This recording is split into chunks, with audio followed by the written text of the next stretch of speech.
Kita terima maklumat daripada saksi yang mengatakan melihat kejadian di tempat kejadian tersebut. Apabila kita bergegas di tempat kejadian, kita lihat terdapat mayat di ruang tamu. Kejadian ni pukul berapa? Kejadian berlaku lebih kurang dalam 3 suku pagi.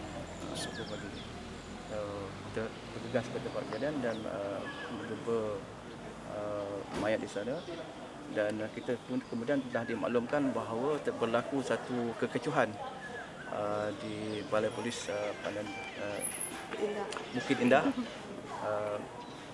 di mana kita lihat suspek dalam keadaan mengamuk, dan kita dapat berjaya menahan suspek dan merampas senjata yang dipercayai digunakan juga untuk kes tersebut.